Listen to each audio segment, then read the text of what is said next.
Then when I started raising my voice that I don't have corona, the nurse was like, respect yourself. And then I was like, no, tell me what's going on. Like, I don't have anything. I told you guys that I just didn't eat much. So they called security of the general hospital. He came inside the room where I was sitting in the bed. The security grabbed me from my clothes, dragged me to the floor. This day I'm just like, wow, they literally used me for 2 months. It was a struggle.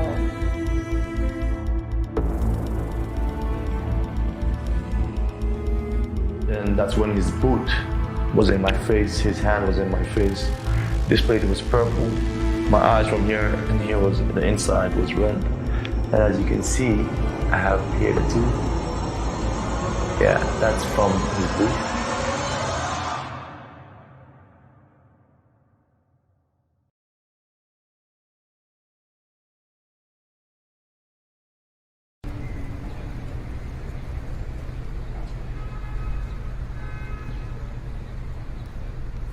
The northern part of Cyprus can be described as a cultural melting pot.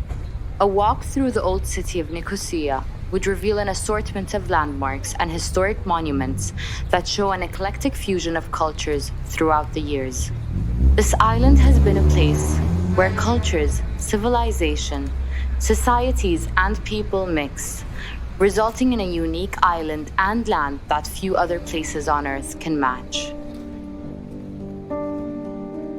But above all, it is the diversity of the modern-day community that brings past and present together towards a better and more inclusive future. This is due in no small part to the presence of international students from all over the globe. The last 10 years have seen a steady growth in the international student community in the northern part of Cyprus. The significant economic and cultural contribution of thousands of individuals from over 100 countries cannot be overlooked. The cross-pollination of cultures and ideas creates a better society. As such, the island has been presented with a golden opportunity to take advantage of its diversity. It is time for us to join hands and work together towards making much-needed changes while respecting all races and ethnicities. After all, we are all humans, every one of us with the capacity to touch the world and leave it a better place than we found it. So what is your story?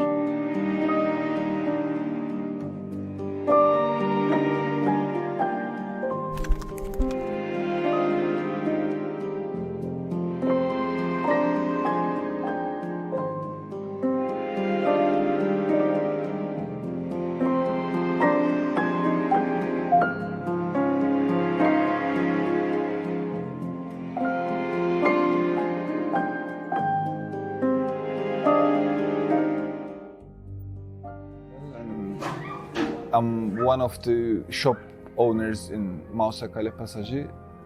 It's a bar, and there is another facilities as well inside, like jewelry kind of shops or handmade craft kind of stuff. And I'm living here. I think there is racism, but not that much. At least from where I live, my let's say my habitat around me, I don't see much. I don't think in that way as well. So, but we heard as general sayings, you know, like when people talk about it. But the younger generation is much more clever about these issues, that they can understand that here's the world, so we're all this together kind of stuff. But it will change, and it seems positive to me. How it goes seems positive to me. Okay. Thank you. Would you say, do you have like any personal experience or a story, a memory you had with a student here? In the bar or in your life in general, you can share with us maybe? I do have memories with like foreign students here, but it's not like any other memory than any other people, you know? Like, it's like you became friends somehow because you have some common points, like going to the bar and drinking maybe. Maybe I own the bar, maybe they came. it's okay. I can put myself into every position in that, but I cannot specify anything like this happened with a foreign student or whatever, but this happens with a friend or something. That's what Institutions are the pillars of society. Their choices, decisions, and acts can give us either a dignified life or a hard one. As a Turkish citizen here, I do feel like I have more privileges over other international students since I am a Turkish citizen and because I can pass the language barrier, but most people here, locals as well, they also know English. So yes, you're going to meet some people that do not understand some students, but most people know English, and if they want to understand, they will understand. This rings true even more for international students and people in a foreign land, as their rights can be completely dependent on these institutions. Well, to be honest, it was not my first option because I was trying to get into one of the universities back home. It's a new one, it just opened, it has like, it's trendy and the education is for free and it's really like high, like ranked university in my country. But well, I didn't get in. I was lacking like 2 points in the exam, so I had to look for some other options, but I didn't have much time, to be honest, because it was like midsummer. So then a friend of mine who was going to go here already just, told me about this opportunity. I was like, okay, that's really nice. So I just checked up with all the requirements they had, and it just worked. I came here to study, and I was not fully informed of the place I was coming to. The person that brought me here lied to me. He lied to me so much and made me believe things that were not true. And he told me that that everything here is cheap. You can easily communicate with everyone. And me being a guy, he told me that the girls, they love black men and whatnot. And I was intrigued. I was like, I kind of like this place. I'm gonna venture into something new.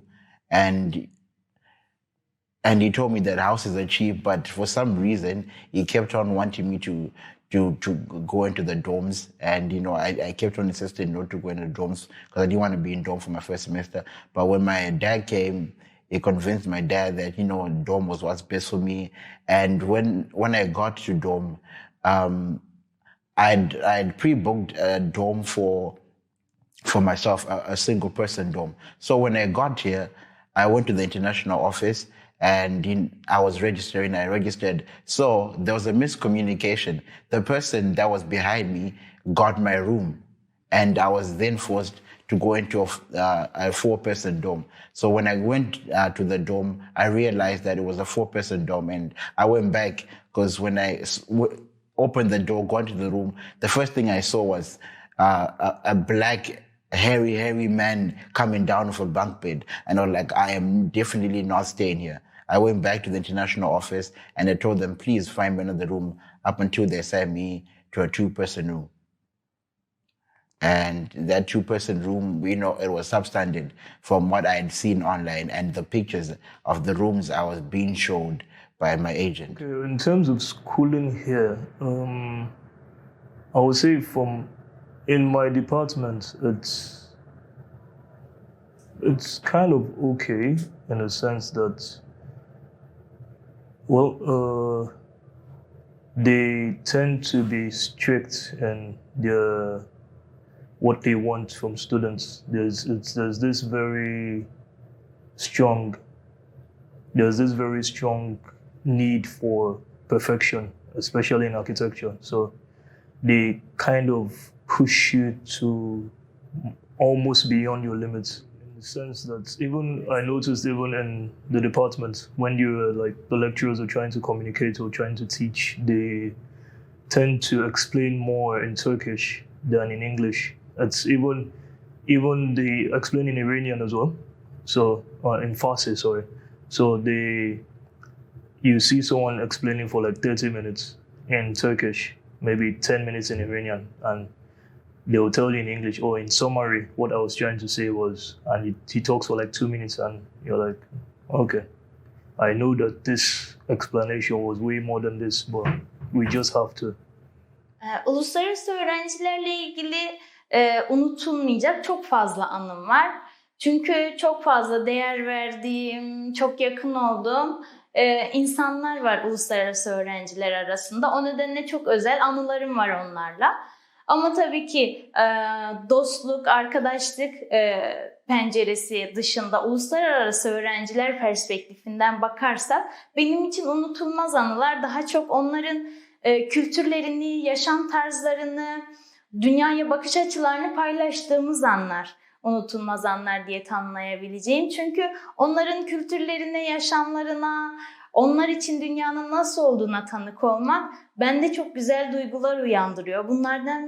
Bunlardan en temeli belki de hepimizin ne kadar farklı ve bu farklılıkların ne kadar büyük bir zenginlik olduğunu görmek ve bunun yanı sıra aslında hepimizin ne kadar da benzer olduğunu görmek oluyor. Bunları yaşadığım anda düşündüğüm şu oluyor. Aslında hepimiz bir ağacın dalları gibiyiz. Her bir dal birbirinden farklı, her bir dalın açısı farklı. Ancak özünde aynı kökte birleşiyoruz ve bu bütünlüğü hissetmek aslında dünyanın her yerinden insanlarla ne kadar farklı, zengin yönleri olduğunu görmekle birlikte ne kadar benzer yönlerimiz olduğunu görmek bana çok güzel hissettiriyor. Bunun haricinde anı olarak, somut, spesifik bir anı olarak söyleyebileceğim. Burada ben her zaman otostop çeken herhangi birisini gördüğümde ki özellikle yabancı olduğunu fark edersem alıyorum. Yabancı olduğunu fark edersem alma nedenim de diğer insanların almayacağını bildiğim için alıyorum. Çünkü bu konuda sürekli de uyarılıyorum genelde çevremdekiler tarafından. İşte aman sakın Afrikalı birisini alma, sakın Pakistanlı alma, sakın filancalı alma, sakın yabancı arabana alma, başına ne geleceği belli olmaz. Ya arabana uyuşturucu bırakırlarsa, ya işte sana saldırmaya çalışırlarsa, bir şeyini çalarlarsa gibi çok fazla önyargıyla karşılaşıyorum. Ve bu önyargılar aslında o maalesef adamızdaki ayrımcılığın ve ırkçılığın, ötekileştirmenin göstergesi diye düşünüyorum. Bir keresinde bir arkadaşımla araçta giderken yine yol kenarında geleneksel giysili bir öğrenciyi gördük. Ben tabii hemen durdum almak için. Sanıyorum Pakistanlı bir öğrenciydi. Durdum almak için ve arkadaşım ciddi şekilde tepki gösterdi. Alma, ya bize bir şey yaparsa, arka koltuktan ya bize herhangi bir şeyde bulunursa ne yaparız gibi bir tedirginlik yaşadı arkadaşım ve ben şimdiye kadar hiçbir şekilde hiçbir sorun yaşamadığını söyledim. Yolumuza devam ettik. Lefkoşa'nın girişinde galeriyanın oralarda, terminalin yakınlarında aracı durdurmamı istedi. Durdurduğumuzda kendisinin bir yere kadar gidip geleceğini söyledi ve indi arabadan. Orada beklerken yine o ön yargılarla arkadaşım gidelim, işte ne olacak belli değil, belki yanında birilerini getirecek, belki bize bir şey yapacaklar, neden bizi bekletiyor gibi tedirginlikler yaşadı. Ve ben hiçbir şekilde tedirgin olmaması gerektiği konusunda onu uyardım. Bekledik bir süre ve sonra arkadaş geri döndü elinde 2 tane dondurmayla birlikte ve bize ne kadar minnettar olduğunu, teşekkür etmek istediğini göstermek için. Eklemek istediğim şeylerden birisi de şu ki geçtiğimiz aylarda bir televizyon programına denk gelmiştim. Bu programda üniversite öğrenci birlikleri temsilcilerinden birisi davet edilmişti ve katılımcı bir Türktü. Ve o öğrenciye sizce adada ırkçılık var mı, yabancı öğrencilere yönelik ırkçılık yapılıyor mu gibi bir soru sorulmuştu. Ve öğrenci de tabii ki kendi deneyimlerinden hareketle hayır ben hiç böyle bir şeye şahit olmadım demişti. Benim söylemek istediğim konu şu ki burada ciddi anlamda büyük bir uluslararası öğrenciler nüfusu var ve adadaki öğrenci kitlesi göz önünde bulundurulduğunda ciddi bir kitleye karşılık geliyor bu öğrenciler ve öğrencilerle eğer bu yabancı öğrencilerle ilgili koşullar tartışılacaksa yine o öğrencilerin muhatap olarak görülmesi gerektiğini düşünüyorum. Adadaki pek çok üniversite öğrenci birliklerindeki temsilcilerin çoğu Türk. Belki bu dil sorunuyla da ilgilidir. Yabancı öğrencilerin herkesin İngilizce bilmemesiyle de ilgili olabilir, yabancı öğrencilerle iletişim kurma sıkıntısından dolayı.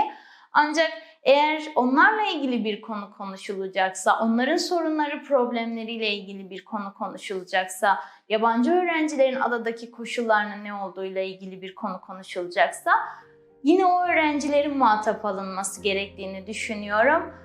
O öğrencilerden dinlenilmesi gerektiğini düşünüyorum. Bir şeyleri değiştirmenin de bu şekilde mümkün olduğunu düşünüyorum. Therefore, it is up to institutions to uphold human rights and equality among all, which will uplift everyone in society and create utopias, or to instead slack off on their duties or even pursue their own interests, which when done, the consequences can be quite severe. Öğrenim müfettiş olarak çalışmaktayım. Milli Eğitim ve Kültür Bakanlığı bünyesinde. 1967 Baf doğumluyum. 74'ten sonra kuzeye geldik. Burada yaşıyoruz.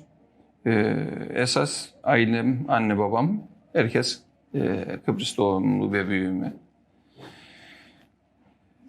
Şu an burada uluslararası öğrencilerin burslarıyla ilgilenmekteyim. Bu öğrencilerin işte 200 tanesinin burslarına vermekle yükümlüyüm. Onların işte varsa sorunlar, onlarla uğraşıyorum. Şu anki görevim bu. Uluslararası öğrenciler. Bir de dairemizin dış ilişkiler şube amirliğini yapmaktayım. Yani ben de öyle bir şey arzu ederim. Çocuklar keşke hepsi çalışabilse. Herkes part-time bir iş bulup en azından okul harcına veya cep harçlıklarına katkı koyabilse. Ama küçücük bir ülkeyiz ve iş imkanları çok sınırlı. Yani bir öğrencinin de iş yaparken öğrenciye yakışan bir işte çalışması lazım. İşte bir ofis işi olabilir, bir restoran, kafeterya işi olabilir. Yani inşaat bir öğrenci için uygun bir iş değildir. Bugün bir sanayi bölgesinde yapılacak iş bir öğrenci için uygun iş değildir. Çünkü orada performans gün boyu devam ettiği için öğrenci çok yoruluyor. Yurduna veya evine döndüğü zaman ders çalışması, derslerine adapte olması, iyi puan alabilmesi biraz imkansızlaşıyor. Dolayısıyla ben hep öğrencinin hafif işlerde part-time çalışması taraftarıyım ki gündelik ihtiyaçlarını karşılayabilsin. Ama dediğim gibi küçük bir ülkeyiz ve yani hep bütün öğrencilere de bu imkanı verme şansımız yok. Sınırlıyız. Sonuçta benim de yurt dışında okuyan bir kızım var ve az buçuk yabancı bir ülkede okuyabilmenin ne demek olduğunu iyi bilirim. Az buçuk hissedebiliyorum yani bir öğrencinin yabancı bir toplum içerisinde yaşamasının nasıl sıkıntılar yaratabileceğini. Buradaki öğrenciler için şöyle bir şey söyleyebilirim. Yol boyunca hep işe gidip gelirken bir sürü öğrencinin otostop yaptığını görüyorum ve bu bana acı veriyor. Yani bu adaya getirilmiş olduğumuz öğrenciler toplu taşımacılık olmadığı için, düzgün bir çalışan toplu taşımacılık olmadığı için yollarda perişan oluyorlar. Otostop yapıyorlar. Öbür taraftan çoğu uluslararası öğrencimin bana gelip yaptığı şikayetlerin içerisinde ev kiraları veya sözleşmelerle ilgili sıkıntılar var. Genellikle öğrencilerimiz işte kontratları yaparken ev sahibinin belirlediği bütün kurallara uymakla yükümlü oluyorlar. Bu da hiç hoş olmuyor. Dolayısıyla bir ortak yol bulup bu sözleşmeleri yaparlarken o kurallar çerçevesinde sözleşme yapıp öğrencinin mağdur edilmeyeceği makul rakamlarla kiraların verilmesi gerektiği kanaatindeyim. Bir diğeri dediğim gibi taşımacılık. Orada gerçekten sorun var. Bir de yabancı uyruklu öğrencilerimizin kendi kişisel dolaşımları, belki ibadetleri, çünkü ülke içerisinde seyahat o da bir sıkıntı. Turistik yerlere, tarihi yerlere giderken mutlaka araba kiralamak zorunda kalıyorlar. Otobüs taşımacılığı bir deniz kenarına yok. Bir öğrenci deniz kenarına gidecekse kesinlikle ya arkadaşının arabasıyla veya bir kiralık arabayla gitmek zorunda kalıyor. Bu da bir sorun oluyor tabii onlar için. Bu tür sosyal aktiviteler için bilmiyorum okulları hafta sonları belki otobüs seferleri düzenleyebilir. Veya toplu taşımacılık sunan şirketlerle bir anlaşma sağlanıp öğrencileri hafta sonları bu tip yerlere, deniz kenarına, bir otelin havuzuna belki taşıyacak servislerin olması makul olabilir diye düşünüyorum. Yani öğrencilerimizin diğer türlü yaşayabileceği sıkıntılar işte restoranda, kafelerde, marketlerde veya diğer bulundukları mekandaki sorunlar zaten sadece onlara mahsus sorun değildir. Onları ben de yaşıyorum gittiğim yerlerde. Bir restoran bana da çok fahiş bir rakam çıkarabilir hesabımı. O zaman ben de tartışıyorum restoran sahibiyle. Taksi şoförü belki bana da pahalı bir fiyat verebilir. Ben de çoğu zaman taksi şoförüyle tartışıyorum. Yani bu genel sorunlar hepimizi içine alan sorunlardır. Ama özellikle öğrenciler için dediğim gibi okul ve sosyal aktivitelere taşımacılık, ev kiraları, kiraların standart bir prosedüre oturtulmaması, bunları ciddi sorun olarak görüyorum. Öncelikle öğrencilere gelmeden önce tavsiyem burada tanıdıkları öğrenciler vasıtasıyla bilgi alıp gelsinler. Acenteler çok da güvenilir yerler değildir. Çünkü acente öğrencinin sırtından para kazanan şahıslardır. Çok sağlıklı olmayan bilgiler vererek bu öğrenci bir şekilde buraya getirip komisyonunu almaya çalışırlar. Dolayısıyla burada olan öğrenciden bilgi alırlarsa buradaki işleyişin ne olduğunu, öğrencinin gelirken en az ne kadar parayla gelmesi gerektiğini, buradaki yaşam şartlarının ne kadar pahalı veya ucuz olduğunu oradan ölçüp biçip tartması gerektiğini düşünüyorum. Aksi takdirde sadece internet üzerinden paylaşılan bilgiler veya acentelerin verdiği bilgilerle yola çıkıp buraya gelirlerse işte örneklerini yaşadığımız çocuklar vardır buraya burs programına başvururken.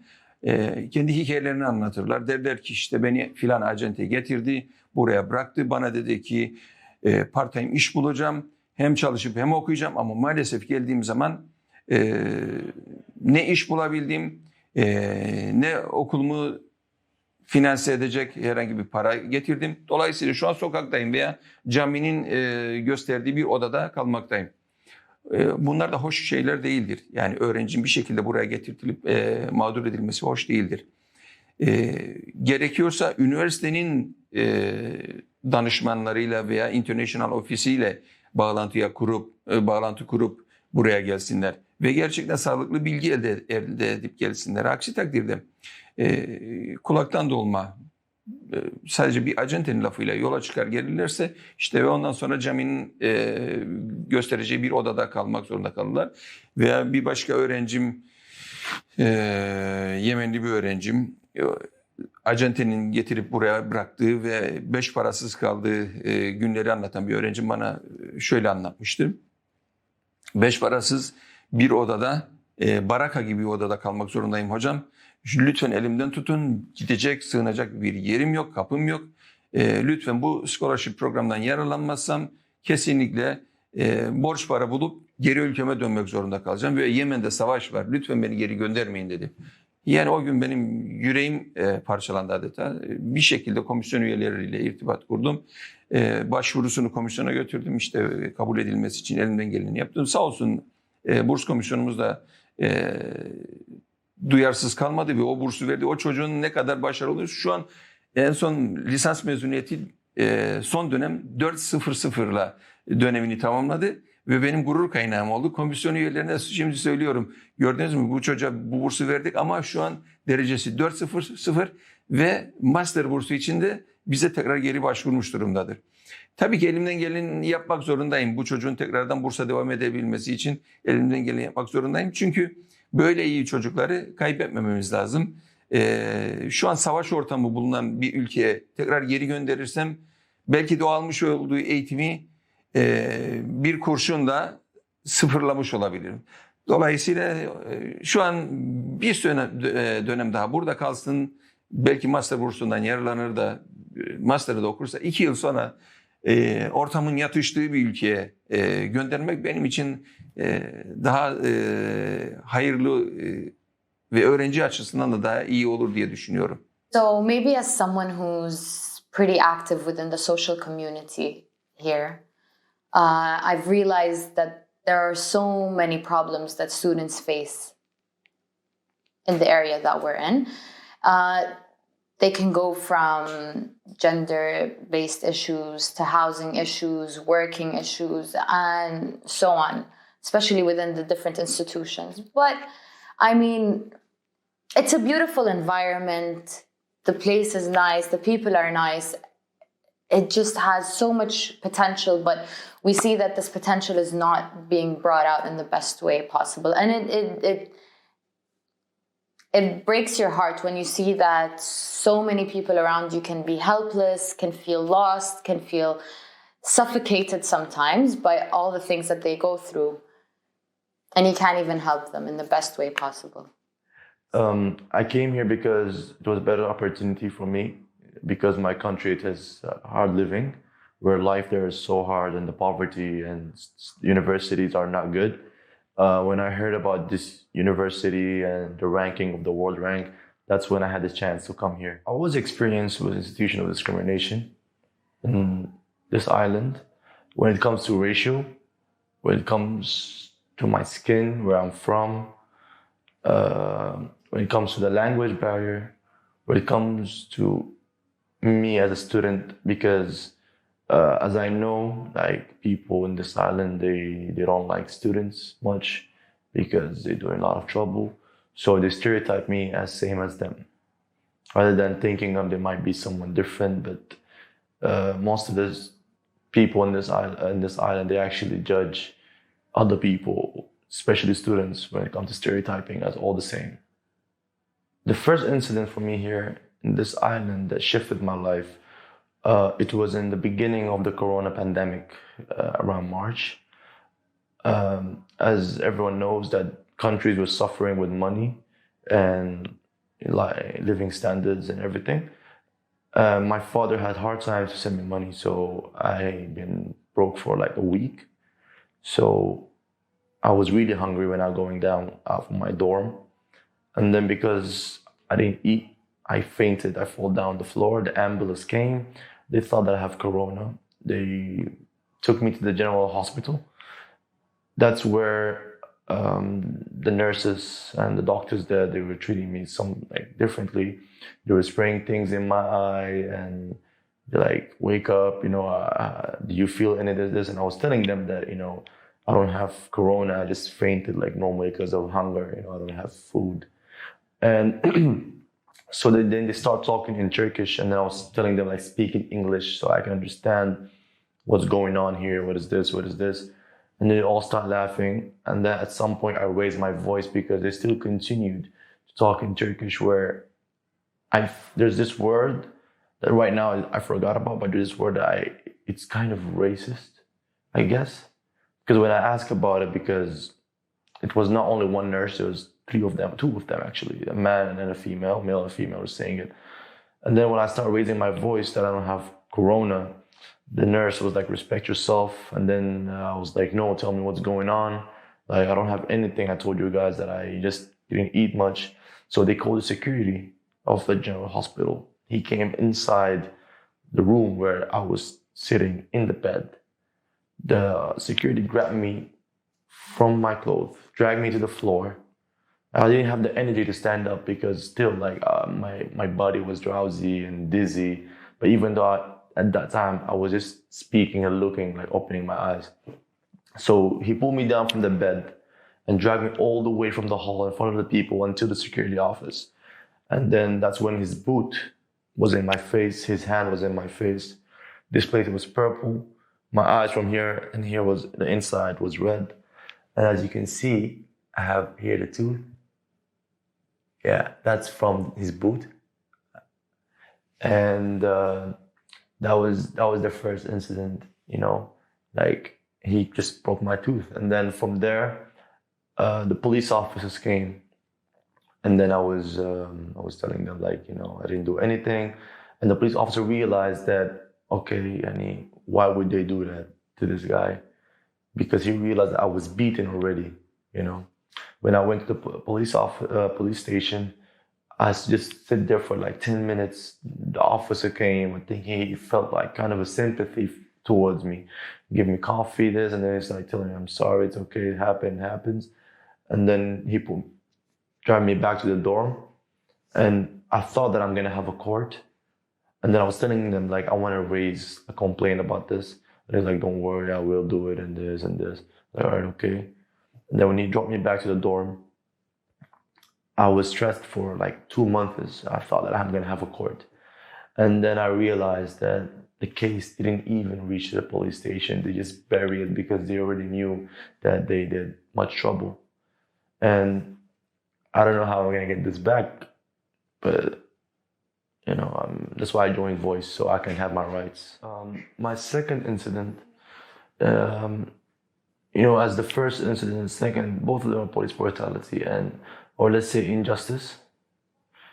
But the second one is more of the police brutality because that's where I felt like I'm a criminal for something I didn't do. I have a friend of mine who passed away in this island, and the funeral, after the funeral, it was called janaza.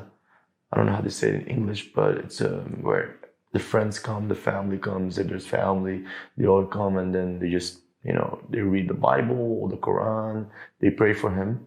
So I went there, the police came, they brought in, they have a search warrant. I wasn't the only guy there who was a guest. So they went, they searched the rooms. One of the owners of that apartment, they had stuff with them. And that's where all of us, we became part of it. And then from there, I was dragged in this problem, even though I was telling them I have nothing to do with it. They put me in the police station, in the prison of the police station for 7 days, where the first 4 days, it was 24 hours, where the room is like 2 times 2, like it's my height. You know, it was really small and narrow, you know, like it's the one that makes you go crazy. I stayed there for like the 7 days. The first 4 days was 24 hours lockdown. I can't even go use the bathroom. The food was terrible. I was treated like a criminal, you know. And then from there, I went to the court. That's when I realized that I'm a criminal for something that I didn't do. They sent me to the prison where I stayed there also for 7 days. That was the most terrible thing, you know, when you go to prison for something you didn't do. You know, you're just wearing the prison clothes and you're sleeping in prison, eating the prison food. And this incident actually affected me personally and my family. They don't see me as the way I used to be. You know, things changed. They don't become the same with me anymore. And this incident actually changed me and made me more of like sad person, let's say, cold person, because I just realized this what happened is injustice. Just realized that because I was telling them, even the guy who owns the apartment, there's like a 3+1, all of them the 3, they said in the court, the first day at court, that I was a guest. And the things belong to this guy, and this the guy that who had this thing that belongs to him. He said it, that this is mine. They have nothing to do with it. I thought that was like, you know, okay, alhamdulillah, things will be better. I would go out. They were like, okay, there's another court. And then I stayed in the police station again, like 7 days. These 7 days I went to court 2 times, which was the first day and the last day. So the last day, that's when I went, and the judge gave me probation. They sent me to jail until I paid the bail. And then because of the corona pandemic, you know, it was really hard for my parents to send them money. So I stayed, like, rather than staying for like 2 days, 3 days, I stayed there for 7 days. It was a terrible experience. You're wearing prison clothes for something you didn't do. Even though the guys who know that they're wrong, they said it in the court that I'm a guest, that I have nothing to do with this. It's all recorded there, but, you know, alhamdulillah. Not everyone is as lucky as you are, and you really should be aware of what socially happens around you. You need to understand what people go through. You need to put yourself in their shoes sometimes, and you need to understand that this world is a very dark place, but you really have to find the light in it.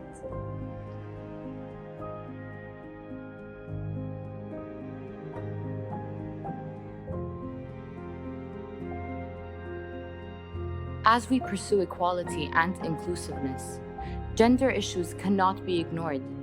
The issue of gender equality and rights has been a significant topic for 100 years. One experience I had where my sexuality I felt like was a target is once I was with my friends. We went to a neon party here in the island, and we thought it was going to be very fun, and it was for the most part, until I started dancing with my friends in a way where they didn't find it normal, a little bit maybe too provocative, in a way of, oh, it is not the same sex, like opposite sex is the same sex, and they kicked us out for that specific reason if we do not stop dancing in that way. So we just decided, me and my friends, to just leave, because clearly this is not a welcoming place for us and we cannot have fun and be comfortable with our own skin. So we just left. Any modern society based on human rights and equal treatment for all must recognize the value of all genders and their contributions to society, and must act in accordance with that. My experience as an LGBT international student here has been a roller coaster. I faced a lot of criticism and hate, especially during my first year, because a lot of Zimbabweans don't think, that people like that exist in their own country. So then when you come out here, they look at you like you're an embarrassment for them. And I noticed that the biggest haters are actually usually the people from your own country. But at the last 2 years, I have accepted myself more and more, and I experiment a lot more with my style, my clothes, my hair. And I feel like me accepting myself opened the door for people to then respect me for who I am and all that I am.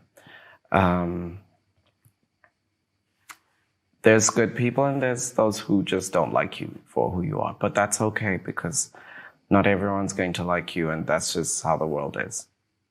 Ben uluslararası öğrencilerle kendimi eşit olarak hissetmiyorum aslında tam anlamıyla. Neden bu şekilde düşünüyorum? Çünkü onların bana göre dezavantajlı durumda olduklarını düşünüyorum. En basit örneği, ben bir ev kiralamak istediğimde, bu adanın herhangi bir yerinde ev kiralamak istediğimde, ten rengime, geldiğim ülkeye, kültürüme göre bir muameleyle karşılaşmıyorum ev sahipleri tarafından. Girne'de bir üniversitede çalıştığım dönemde 2 Kamerunlu öğrenciye ev bulmak için bazı emlakçılarla görüşmüştüm. Ve aldığım cevap çoğunlukla biz Afrikalı öğrencilere ev vermiyoruz şeklindeydi. Yine ben dediğim gibi ten rengimden dolayı bir kadın olarak hiçbir zaman ücretli bir şekilde cinsellik teklifiyle karşılaşmıyorum. Yine bir arkadaşımdan örnek vermek gerekirse otostop çektiği bir aracın sürücüsü tarafından ücret karşılığı birliktelik teklif edilmişti kendisine. Bunu öğrendiğimde çok öfkelendim. Neden numarasını almadın, neden plakasını almadın diye tepki göstermiştim. Fakat haliyle burada bir yabancı olarak tedirgin olduğunu, neyle karşılaşacağını bilmediğini, kimseyi karşısına almak istemediğini, bununla birlikte eğer bu şekilde bir şey duyulursa insanlar tarafından kendisine nasıl yaklaşılacağına dair kaygıları olduğundan bahsetmişti. Yine bir başka sorun olarak bahsedebileceğim, dezavantajlı durum olarak bahsedebileceğim bir konu. Ben burada yerli olduğum için ulaşım sorunu yaşadığımda kendi aracım olmasa bile bir tanıdığım vasıtasıyla yine bir yerlere gidebilmem mümkün. Ancak burada bir uluslararası öğrenci ciddi anlamda ulaşım sorunu yaşayabiliyor. Çünkü toplu taşımamız yeterli düzeyde değil, çok kısıtlı, çok sınırlı. How it made me feel when I was just trying to have fun and dance with my friends and just enjoy the night, thinking everybody was welcomed. And as soon as you start feeling comfortable with your own skin and happy with yourself and with your friends, and then told to stop having fun the way you want to just because they feel like it's against human ideology or human, I don't know, club law or something, or human comfort, other human comfort rather than your own, it's really made me feel like I'm not being treated as a human, while others were. Their concern and their uncomfortable experiences with me dancing with my friends was way more important than actually saying that this is a party where everybody is welcomed and can have fun. That's the biggest one. I felt disappointed. I felt degraded as a human. I felt unwelcomed, and that's the reason why I just ended up leaving the party rather than staying and trying to stop myself. I wouldn't want to be in a place where I could try to, like, I can't even have fun, and I just decided to then just leave. I think society could be more inclusive by educating people about the LGBT community. I think a lot of hate comes from a lack of understanding. There's a lot of times that I can use an example, which actually works for me as well. Growing up, people kind of, I'd say in Zimbabwe, it was common to say that most terrorists were Muslim. And I think it was a lack of understanding, because I made a lot of Muslim friends here, and I think they were some of the most amazing people. And they're judged based off of, you know, a rumor that somebody has said, or just spread. And I think that affects everybody else. But, you know, from speaking to them, they've helped me understand how those people come about doing things like, you know, terrorist attacks. And I think in the same light, if people were educated about, you know, how this comes about, because a lot of people I know, they don't understand it. Some say it's a hormonal imbalance or whatever. I don't know what it is, but I think if we all try to listen to each other, it would definitely make a huge difference. People in that society must also know that we are all one and the same, and recognize that when people from a certain gender are denied their rights and denied equal treatment, it can have significant results on the society as a whole, and as the individual themselves as well. I mean, it's been a week and a half, and the project already had quite an impact on me, actually. I mean, first of all, let's start with the things I've heard, the things I've seen from the interviewees, the stories I've heard. They already, gave me, although I knew a lot of them, like, I knew this stuff happens here. This time I saw it in person, you know, I saw it up close. I heard people, what they went through, the things they went through, from all kinds of issues, whether housing or racism or poverty or scam and so on. So it made me more grateful about my life. It gave me a new perspective, a new level, let's say. It made me more aware of what happens here, even though I was already quite aware, but even more aware. You can never be, I guess, aware enough. Second of all, I've already learned a lot. I've already, in terms of experience, in terms of management or leadership, or even for I'm studying psychology, and even my psychology skills improved because I interviewed some people, and then you have to know how to talk to people. So I've already gained quite a lot of experience and learned a lot. So the impact already on me has been quite a lot already, actually.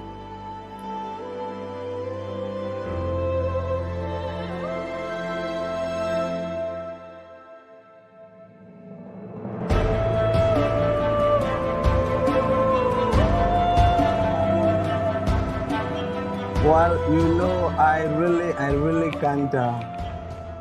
really can't maybe confirm that when someone lives here, or maybe make up your mind to base here to earn a living, something like that, because since I came here, like I said, I am a student here, right? I'm a student. I go to school, like what I explained to you, that job opportunity here is very, very difficult. Though I did not come here for job. But I know it is very, very essential, very normal that even when you are schooling here, when you're a student, you have certain jobs that you have to be doing so as to sustain or carry on some certain, things that concerns you. So I just believe after my studies, I have to go back to my country. That's just all. But do you think it's possible as a student, primarily, to find a part-time work, just help yourself? Is that easy? Yeah, it's not that easy. It's not that easy. The problem there is, I know to look for a part-time job, it depends on the individual, right? Because I know to look for a part-time job when you are just at home, it's very, very normal that you can't get it. You just have to go, out in search of it. Maybe if you are fortunate, then you have it. That is what I know. It should be recognized that several international students are in a position where they have to focus on their studies while trying to fund their stay on the island by themselves. It is imperative that their right to decent working conditions is upheld against the background of unsafe workplaces and unfair wages for international students. More can be done to better their stay and ensure they take care of their needs. I started working here because I needed money, not because I was fond of it. And by the time I earned good money or bad money, all it has taught me is that we always have to sacrifice some of our needs in order to fulfill our other needs. This is how it has affected my lifestyle. This is how working has had a major influence in how I'm controlling my finances, because when you earn, then you have to say, okay, what is the biggest necessity? Not even what is the necessity, the biggest one. And then you go for that. And then the other ones are left behind. But it's okay, because at the end of the day, you have what is going to make you function in your life, and you work hard. But it is challenging, as I just say, in every part it is, and I don't know how more I can emphasize on that. But yeah, this is how it affected my life, and I think it will continue. I remember the first ever time I worked here was in 2018. I was doing flower delivery, so I delivered flowers for these white old men. I would take them from their garden, like a warehouse type of garden. I would pick them up and we put them in a truck and take them to to the place wherever we're delivering at that point in time. So at first this man they were really nice, and I was like, these people are really fair, because we did the same work as everyone else did, and it was pretty fair. But then up until the end of the month came, and I think at that time that's when we got paid, because he paid us more, and he paid us all at once. So when I realized that all the people that are Turkish are getting 500 lira more than everyone else is getting, because I think I was the only black person working there, and everyone else most of them are Turkish. I'm the only person black who's getting 500 less than everyone, and I do as the same work as they do, and I found that not fair. And I tried complaining, but they're like, if you don't like it, my friend, just leave. I've worked here, and it was very challenging. So I used to work for 12 to 13 hours a day, and mind you, the hours were not fixed. So there were some days where I'd work longer, and that made it very challenging. And when I went there, they told me I was doing a certain job, and I ended up doing a lot of other things besides the specific thing I was there to do. I was told I was going to do. So that made it very challenging, because I went there with the mindset that I'm going to be a waitress, I'm going to be doing this part. And when I got there, I was doing multiple things. Like, now I had to go to the kitchen, make the coffee. I don't know if usually back in my country, if you a waitress, you don't go behind bars to make the coffee and all of that. You're a waitress in front. So yeah, it was different. I had to make the coffee. While I'm making the coffee, I had to attend to my customers. While attending to my customers, I would have to go to the kitchen to get something, which was just a lot of work on me, and I was doing all of this alone. Yeah. Ever since I came here, yes, I've been working. I had my first job in my very first semester, and from that time till now, I have worked in several places under several conditions. And working here for a student part-time is hard, of course, because they have to manage their school and manage their work, and they are in a bubble where they have to excel at both tasks that are running at the same time.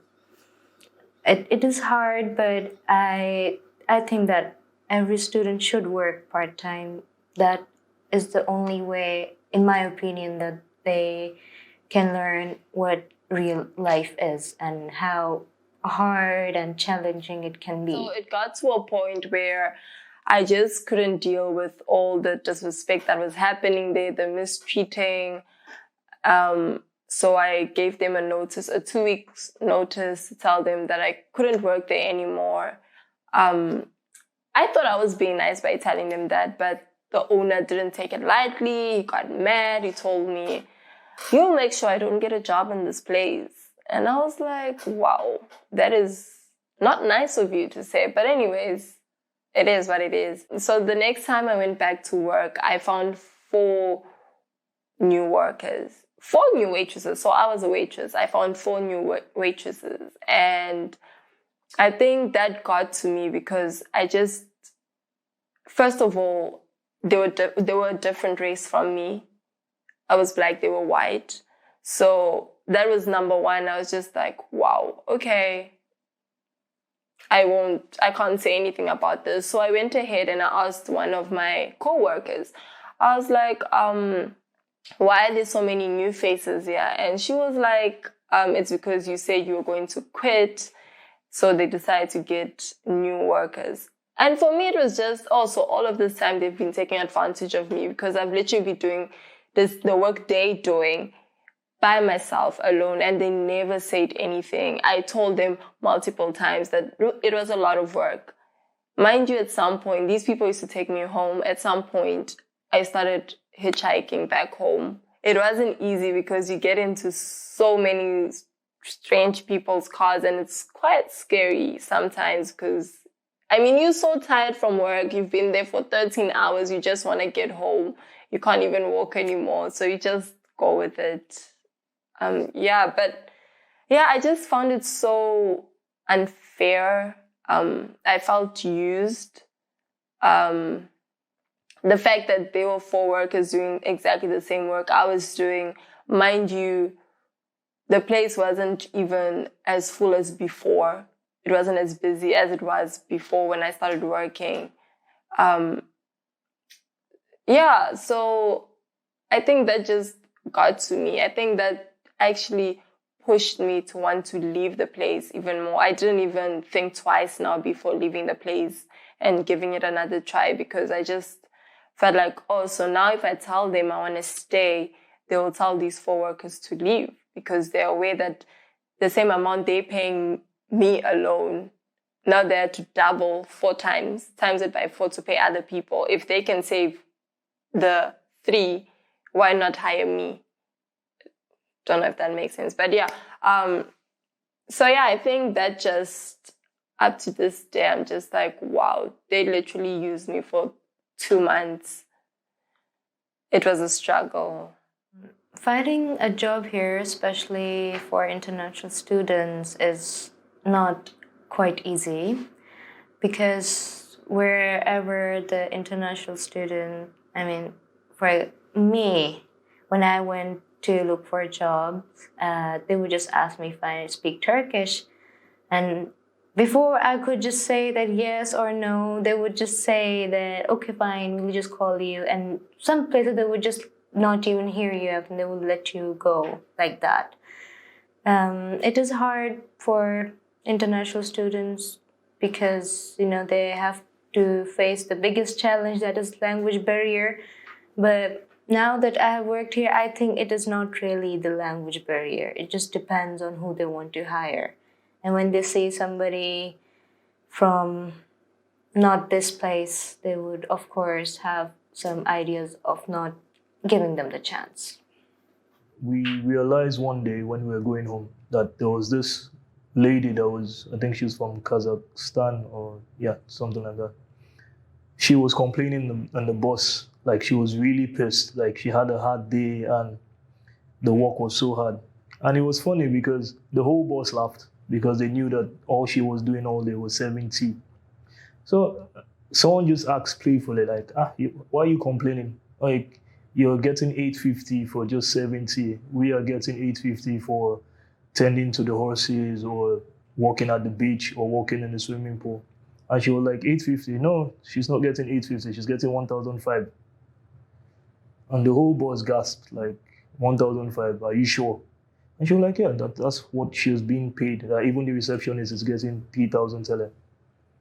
And we were really mad. So we went to the owner, and the owner was like, no, it's not possible, it's a lie.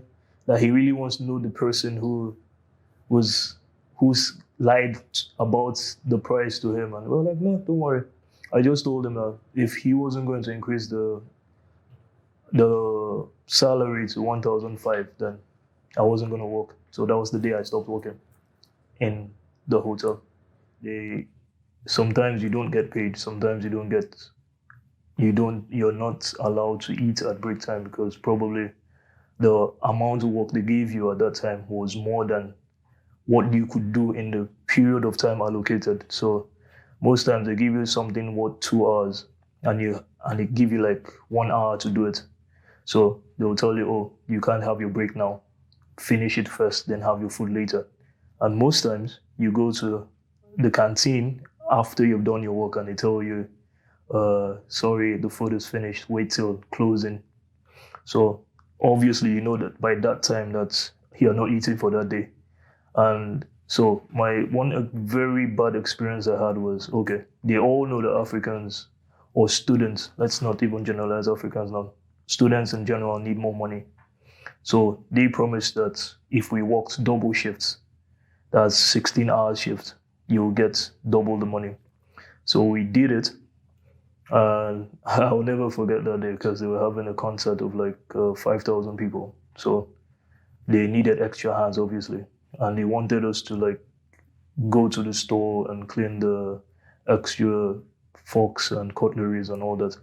So we did that for like 4 hours on end, just cleaning, more than, and every person was supposed to have a 3-course meal. So do the math: 5,000 forks, knives, spoons per person. So imagine doing that kind of work, and at the end of the day, after 16 hours, you go home and they tell you, oh, sorry, at the moment you can only pay you for 8 hours. Come back the next day. And they literally keep stretching it until you're forced to forget about your money, because at the end of the day, all the people you asked pretend like they didn't know what you were talking about. Everybody suddenly has memory loss. نعم، نوعا ما سعيد في وجودي هون. يعني لو ما كنت سعيد ما بضل الفترة هاي كلها. أنا كنت طالب وخلصت دراستي وحاولت إني ألاقي شغل إلي هون بسبب حبي وسعادتي للبلد اللي أنا فيها هون. الناس نوعا ما محبين، متعاونين، متقبلين للآخر، للأجانب. ما بحكي إنه ما في يعني تمييز أو نوع من العنصرية، بس يعني مقارنة في البلاد الأخرى هون البلد مريحة يعني، والأجنبي بيعيش بسلام، ما في أي حدا ممكن يتعدى عليه. البلد آمنة بشكل عام سواء لأهل البلد نفسها أو للأجانب. ما في سرقات، ما في عنف، ما في اعتداء على الآخرين. في نوع من الحرية، كل إنسان بيعيش حياته هون بالطريقة اللي بيحبها. الحرية هون مجالها يعني بتوقع إنه من أكثر البلاد في العالم اللي هون الإنسان بيقدر يعيش في حريته الكاملة، ما في أي قيود، سواء من ناحية إيجابية أو حتى من ناحية سلبية. وهذا سلاح ذو حدين، ممكن الإنسان هون ينحرف بسهولة، وبنفس الوقت لو هو عنده الرادع الداخلي هو ممكن يعيش بكل يعني الأمور اللي هو بيشوفها إنه لازم يطبقها في حياته. ما في حدا بيعترض عليه، ما في حدا بيفرض عليه أي شيء. يعني بتقدر هون تعيش كمسلم، كمسيحي، كأي ديانة، تقدر تصلي، تقدر تروح على الجامع، بنفس الوقت تقدر تروح في أي وقت على الخمارة مثلا، تقدر تشرب، تقدر تقدر تتعاطى مخدرات، تقدر تعمل شو ما بدك في هاي البلد، ما في أي رقيب عليك غير نفسك. بنفس الطريقة الحياة هون مناسبة للطالب برضو مناسبة لحياة العائلة. أنا بعد ما قضيت تقريبا 5 سنين ونص أو 6 سنين في حياتي كطالب هون خلينا نحكي عزابي من غير عائلة، في هاي الفترة شفت إنه مناسب جدا إنه الإنسان هون يبني عائلة من كل النواحي. بناء على ذلك اتجهت إني أنا خطبت وتجوزت وزوجتي أجت لهون، وبنفس الوقت كمان يعني زوجتي الآن هي طالبة دكتوراه، والحمد لله ربنا رزقنا في بنت الآن عمرها سنة اسمها زينة. مبسوطين كثير في حياتنا في قبرص كعائلة. يعني لقينا مثلا الحضانة لبنتي كانت كثير يعني تعاملهم معها ممتاز، احتضنوها من وهي يعني بعمر صغير جدا، كانوا بيعوضوا مكان الأم والأب، لأنه زوجتي هي طالبة في الجامعة وأنا بشتغل، فهم عوضوا مكاننا وسهلوا علينا من كل النواحي. يعني من وقت الولادة، المستشفى، دكتور، كل الأمور ميسرة وموجودة. ربما بس لو بدنا نحكي عن عوائق، هو بس العائق المالي. لو أنت معك بتقدر يعني توفر لنفسك المال الكافي، ما بتحتاج أي شيء في هاي البلد، كل شيء موجود ومتوفر بسهولة. يعني من وقت الولادة للآن عمرها سنة بنتي، وكعائلة أنا وزوجتي كمان كل شيء يعني ميسر ومسهل، والحياة آمنة، وبتوقع إنها حياة مناسبة لبناء عائلة هون. يعني ما في حدا بتدخل بحدا، الإنسان بعيش بسعادة في بيته زي ما هو بده يعني.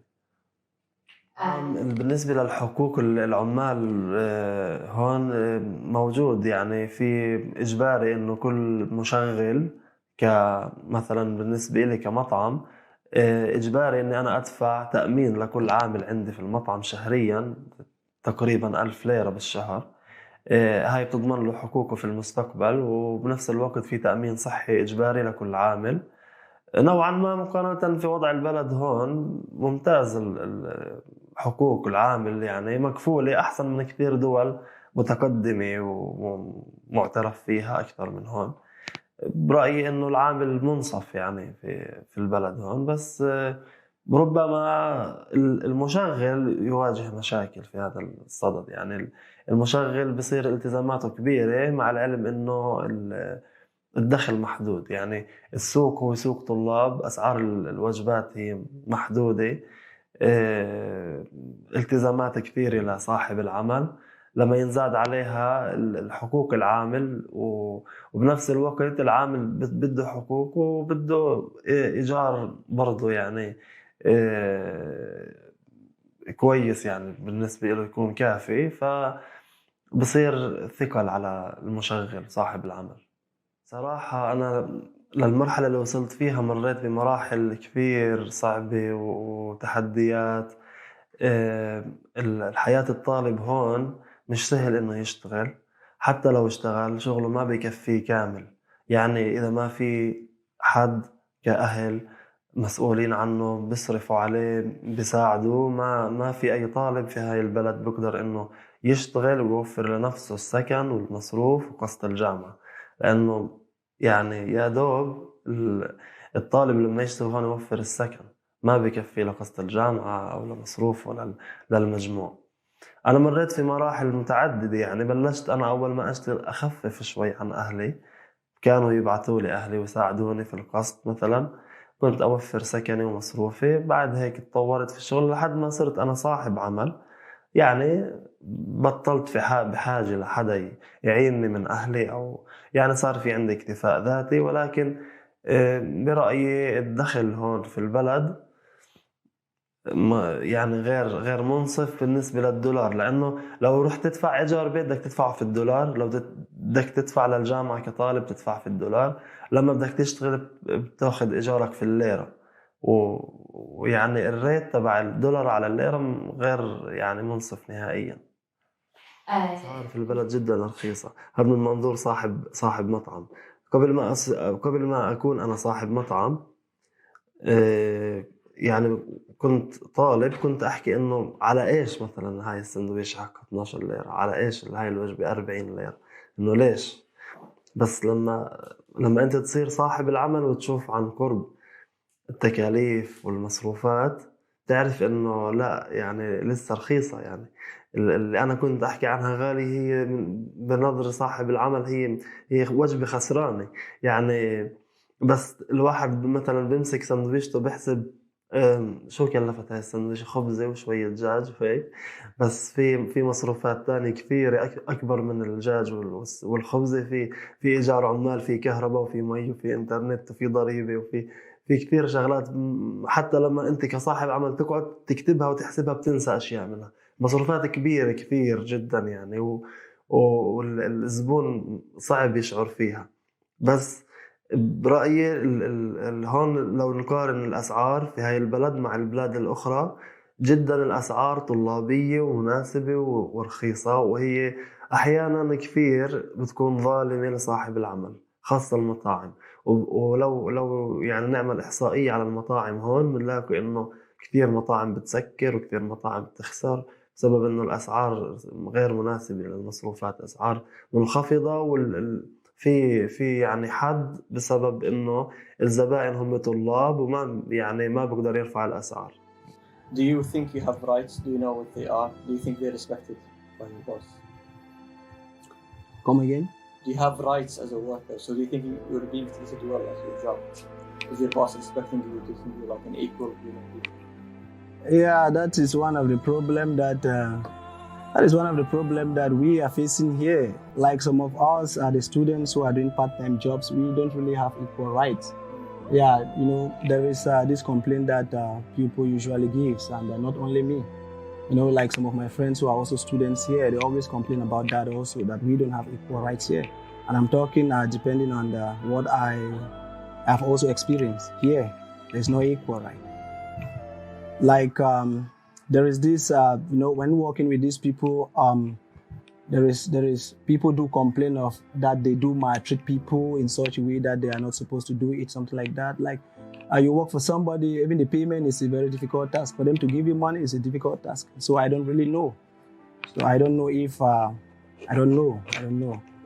When you're working with the people, they don't take you equal. Yeah. That is what I've noticed. And I just believe it is good to say your mind. Yeah, they don't take you equal. There are some certain aspects that you are being treated. I mean, where a certain aspect where you are not supposed to be treated like that. I don't know if it is because we are from our own area, or we are foreigners or something like that. So we are just pleading that we should be equal. Yeah, we are all one. We should be equal.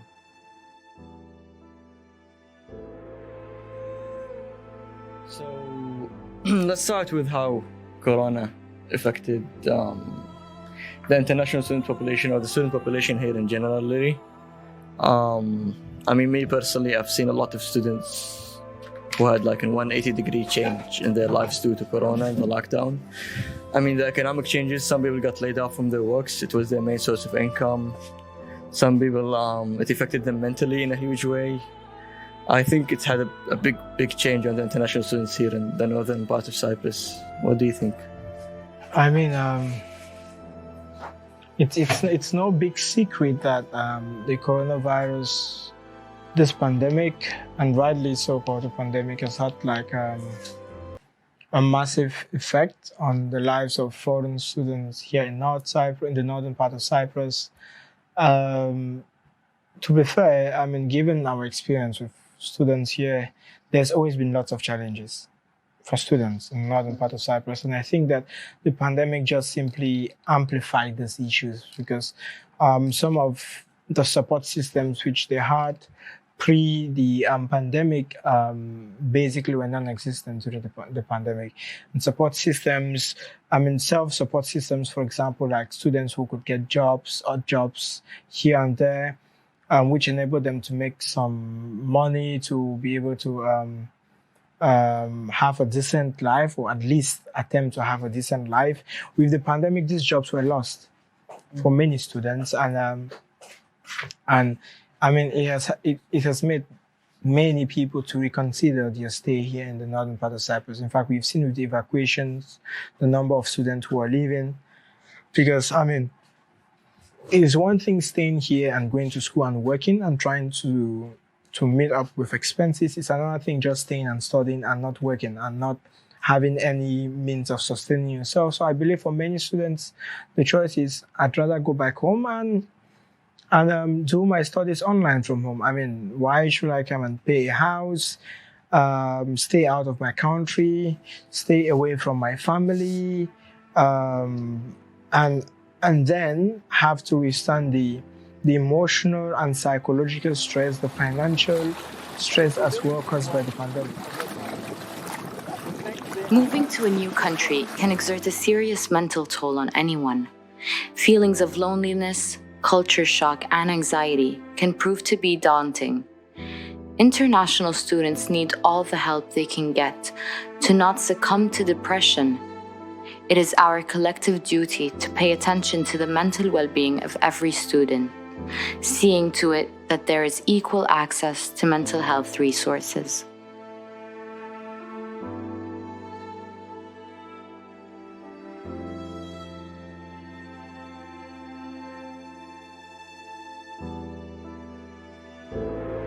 It's not only about the monetary aspect of it, but also the health care, in the sense that the healthcare system here has always been one which has lots of questions. In fact, we've written reports about it as VOIS, about why it needs to be strengthened. And we see with the pandemic, especially this second wave for Cyprus, because the first wave, I think, was for northern part of Cyprus was really under control by the administration. But the second wave has been, I mean, we all see now there are over 80-something persons currently that we know of currently under care. There might be more, which we don't know of. And as a foreign student, and I'm sure I speak for many foreign students, people ask themselves, before the pandemic, I had difficulties going to the hospital to be taken care of. What if I get sick? What if I have the coronavirus? Are the hospitals going to have the capacity to be able to take care of me properly? You know, so there is that aspect as well, which I feel like it's not really been considered especially by the administration, what students think about living here during the pandemic. That's a big question. But no doubt, post the pandemic, if there's ever going to be something post the pandemic, northern part of Cyprus is going to be entirely different from what was before the pandemic and what we are currently facing. It's going to be entirely different because this pandemic has really brought to the forefront many of the challenges students were facing and has really amplified them.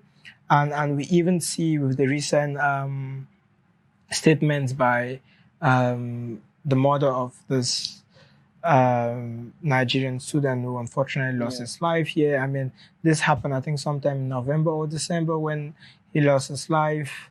And then it was this August that the parents or the mother really brought it to the forefront. You see the heated conversation, the debate this has brought about Nigerian students here with the Nigerian, or some members of the Nigerian government threatening to blacklist the northern part of Cyprus. I don't think that is going to happen anyways, but at least it has brought this to the international media. You have people who perhaps knew about the northern part of Cyprus but had never really covered it, now paying attention to it, saying, okay, what is happening here? And because there are questions, there's going to be the need for answers.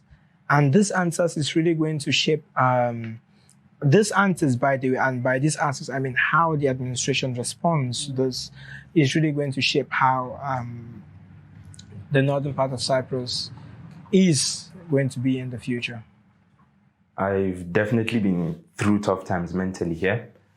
And yeah, I think the reason was because, you know, when you're studying engineering, or necessarily, I think when you study a lot of degrees nowadays, there isn't necessarily a focus on meaning, and there isn't necessarily a focus on what's going to happen after you graduate. The curriculum is not set up in a way that aims to help you succeed with the way the world is set up now. And I think when you're looking into the future, you sort of realize most of the things you're doing in class don't correlate with what's actually going on in the real world. And for me, that was a very big obstacle, because I'm the kind of person who, if I'm engaging in an activity, I like to know that whatever I'm doing is relevant and whatever I'm doing is going to have meaning.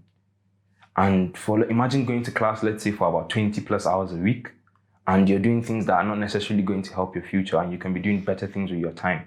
So that sort of had a very, very big effect on my mental. And the word I usually like to say is it made me feel stifled. Yeah, it made me feel stifled a lot. And it sort of just messes with your head a lot. And I was thinking about it, and it sort of pushes you to a dark place to an extent. But luckily for me, I would say I had friends, I had, people to guide me through it, and the love that people showed me. So I was just like, and that was what helped me get out of that place mentally, and to be at the place where I am now, because now I feel as though I'm okay and I'm happy and I'm living the way I want to be living. But at the beginning, it wasn't easy. I'm not even going to lie about that. And yeah. Not necessarily. I don't feel safe talking to a psychologist, because the last time I tried it, they literally, because I don't know, like I said before, probably different upbringings or different experiences.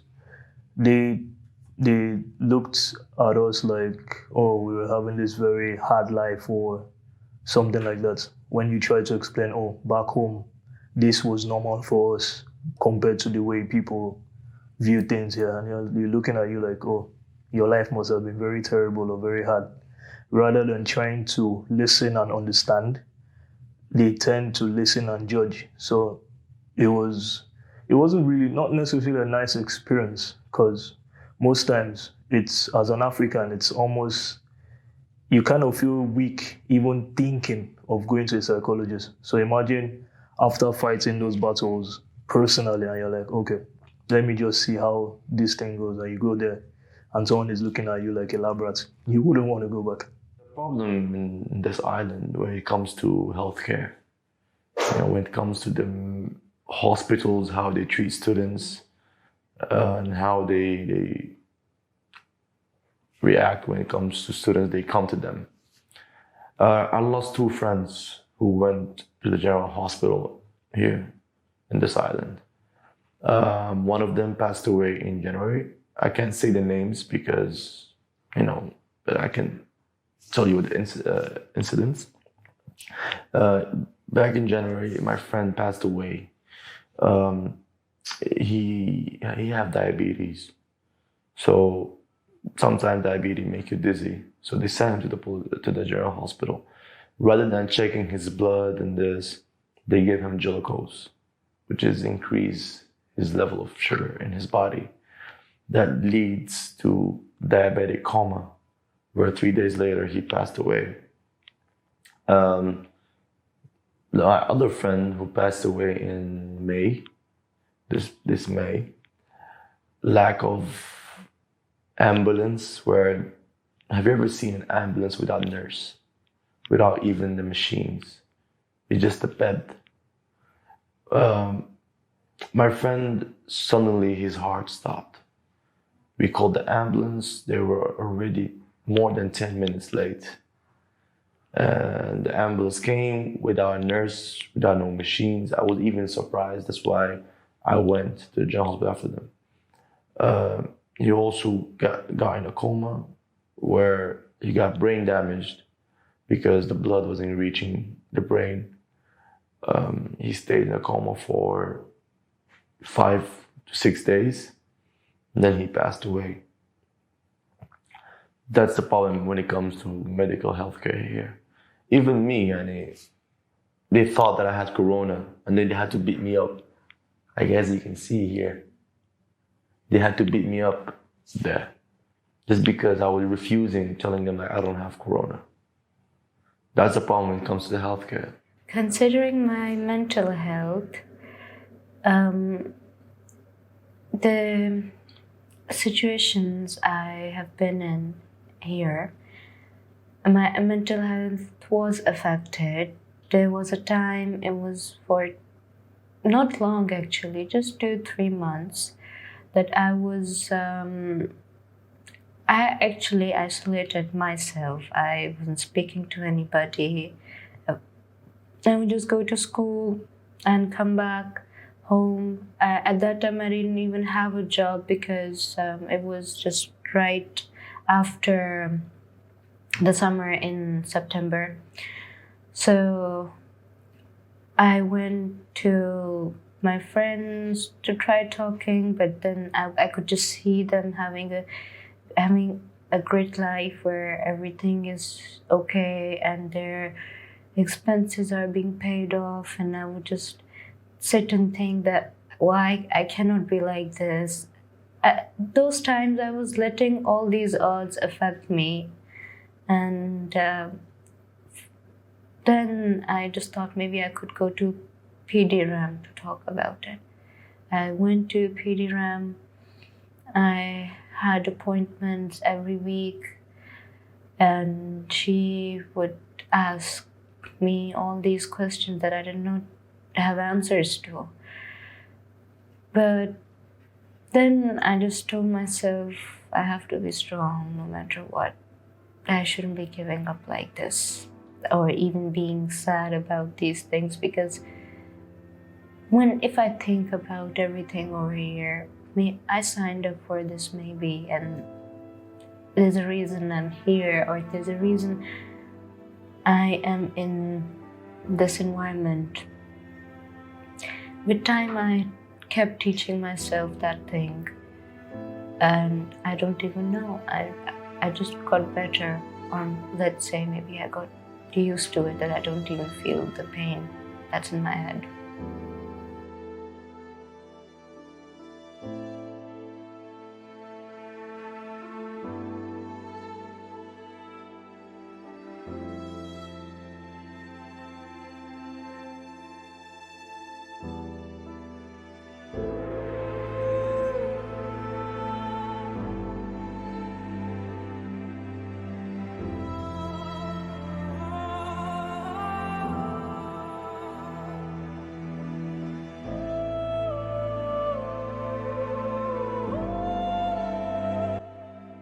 Every human has a right to a roof above their head.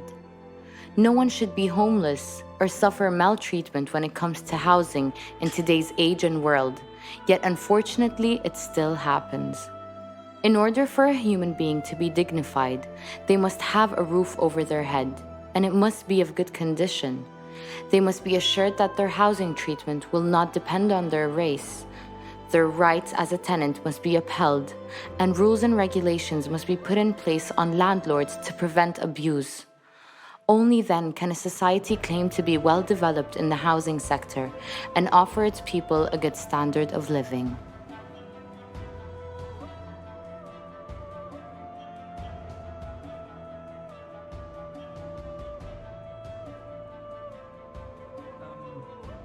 The reason that I decided that I needed first to be the one in charge of finding my own house, because I've seen a lot of scamming that goes around in relation with finding a house here, or renting a house, or buying or investing. So there's so many scales when it comes to this matter. And agents that lie to you, photos that are not like reality. You buy a house and then you pay the deposit. You rent a house and then you pay the deposit, and then everything just breaks loose, right after the agent leaves the building. Even though the agent didn't even tell you that there's a commission. So now you need to explain to your parents that you need to pay 2,000 more just because of your agent. And this is not, appropriate.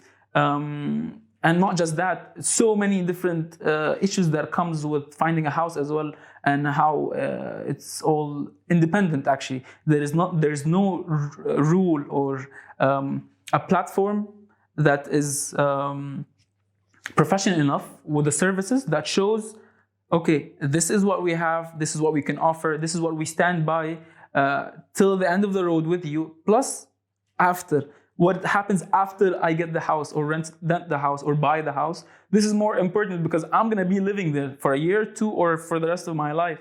So you can't just reach there and just let go, you know? You can't sell me a car but not tell me how to drive it. It's so many different issues. So now that I am in the architectural field, after I graduated as an architect, I realized that, okay, I have a certain level of information, you know, in regards to the environment, space, and buildings, and, you know, all that. So I realized to continue into real estate and to offer as much as I can, because that's how I felt it was an issue. Living in dorms, especially when the financial background is not that strong, it can be difficult. I faced housing issues over here mainly because of my financial reasons.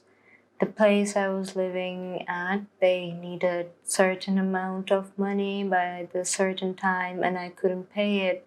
So I was deprived of my accommodation, which I think could have been avoided if the authority had some understanding about such students. At some point, I do not blame them as well because they also have somebody to answer to. But what I believe that it wouldn't have been so bad if they could have just let a student like that have some time and figure out the issues. Housing for other people, I'm not sure how that goes because I actually have seen families getting deprived of the roof. And from my personal experience, it wasn't nice, it was hopeless, it was a hard time. And I think that when it comes to financial situations, nobody really cares about that. They do not listen and they just do what they think is right at that moment. The way I was treated, obviously, I do not think it was fair. I wish there was another way, and I actually remember that every night. So from that perspective, it wasn't fair. It wasn't even right. It wasn't even according to the humanity. I'll be very frank and honest about this. I'm a landlord, he's a landlord, she's a landlord. We can all be landlords. And this is someone who bought a house. I'm talking about foreigners, let's say, in a place, who bought a house and who wants to invest in this house. If they're not going to live in it, therefore they're renting it for a purpose.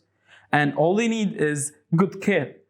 But you can't just be like, okay, that landlord is a bad guy who pushes us to pay our rent or to take care of the house or he lied to us. He took my deposit for breaking just the TV. The TV costs a lot. So him going through a lot of unfortunate events and experiences makes him evolve into this bad landlord. Just I want to keep that in mind. But with that in mind, that also again does not justify you being a really hard-headed, and strong-arm anyone whoever is renting, because you own the house and you can just, make it official that this person that lives in your house has committed a crime whatsoever, and you can kick him out. So you cannot just threaten whoever is living in your house as a landlord because you're in charge. So both ways, they both should really understand their situation. So I can't justify this, or I can't justify being way too noisy and still be like, I have a contract, I can stay here for a year. So I'm on both sides, I'm actually neutral.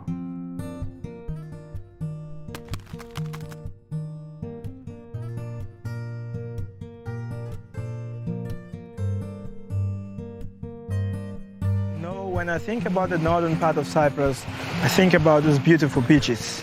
I think of its rich history and its constant clash with different civilizations. I think of its people and its constant struggle to find a place for itself in today's world. more importantly, I think of the thousands of foreign students and workers who live here, and I wonder what their experiences are in this unique place, a place which is at constant loggerheads with its history, present, and its future. Doing this project, our intention was always to understand the experiences of foreign students here like never before. We intended to use the lens to put human faces and voices to these experiences which we often hear about. But the northern part of Cyprus is not only its foreign students. As such, we interviewed locals in efforts to also get to know how they view the experiences and encounters with foreign students. Our goal has been to like never before put faces to the numerous stories we hear from students about their experiences and from locals about their interactions with students. We hope that bringing these stories to the limelight will generate much needed discussion and engender the change which we need to make society better for both students and locals. We don't intend to denigrate any one person or any one organization or the people living in the northern part of Cyprus. No, we are simply amplifying voices and hope that as we do, the stakeholders and duty bearers pay attention because we have so much to offer each other.